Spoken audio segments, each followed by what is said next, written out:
Our next honoree may be best known for being part of the boy band sensation NSYNC, but there's way more to Lance Bass.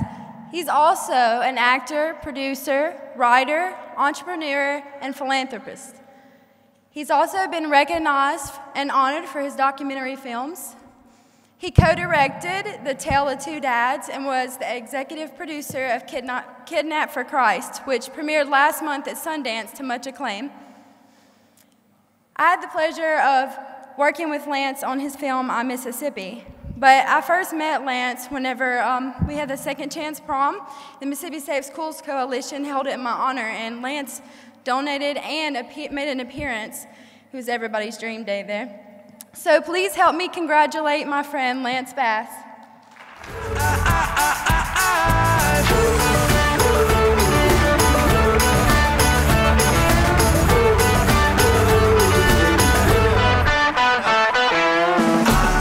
Thank you, everybody. Happy Valentine's Day.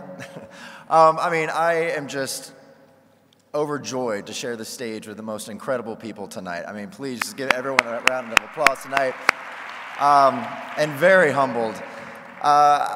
Vinny at the beginning said, it takes a village, and it really struck a chord with me because my mom always told me that. As a little kid growing up in Mississippi, she was always like, it takes a village, and growing up in a town that was less than 2,000 people, it felt like a village. And I remember feeling so safe growing up in my town because everyone did have your back. And as I'm looking out at everyone right here, you're a part of our village, and it's going to take all of us to really take care of our youth. Growing up in the South, although I did feel very safe, I had a secret. Ever since I was 5 years old, one of my first memories, I knew I was gay. And I also knew that I would have to hide it the rest of my life and that it was wrong. I didn't know why it was wrong, I just knew it was wrong at such an early age. And no kid should ever have to feel that they have to hide themselves and to feel wrong for that at all.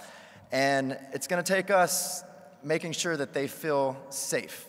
You hear all the time, oh, we can't educate our youth about the gay issue. They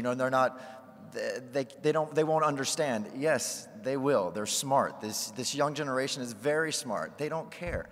They love all of their fellow classmates, gay, straight, alike. It's the adults that are ruining it for them and keeping it from them.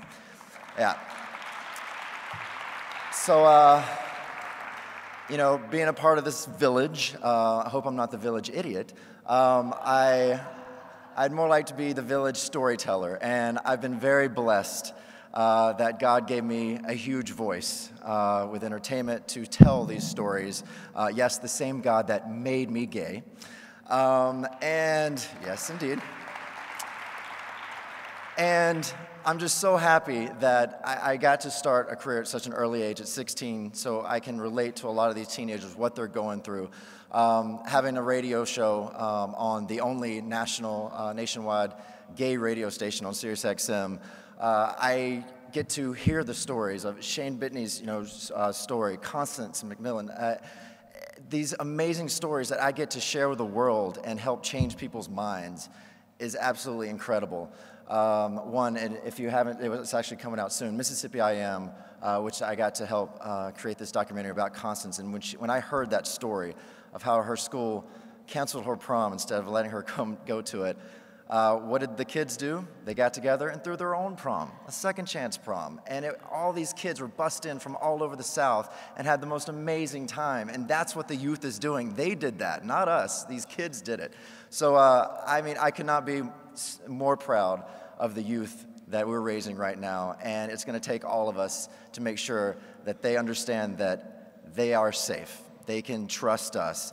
And I also want to say, the bullying, it's terrible what's going on, but I'm here to say it's not going to stop.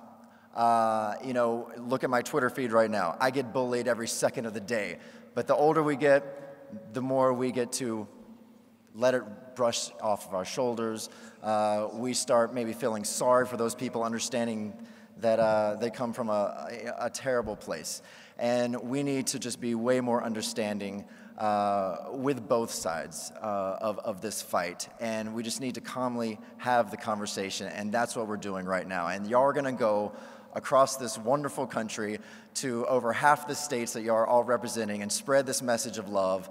And one other thing I can say is try to be creative. When you go home, if there's not a GSA in your school, be creative. Try to figure out a way to start that in your own communities. If it's your high school best friend that has the kid that is now the popular cheerleader in school, talk to them. Maybe they can start helping, start these GSAs and programs in these schools. Try to be creative, think out of the box, and together we can definitely do this and make this a safer place for everyone. So thank you very much.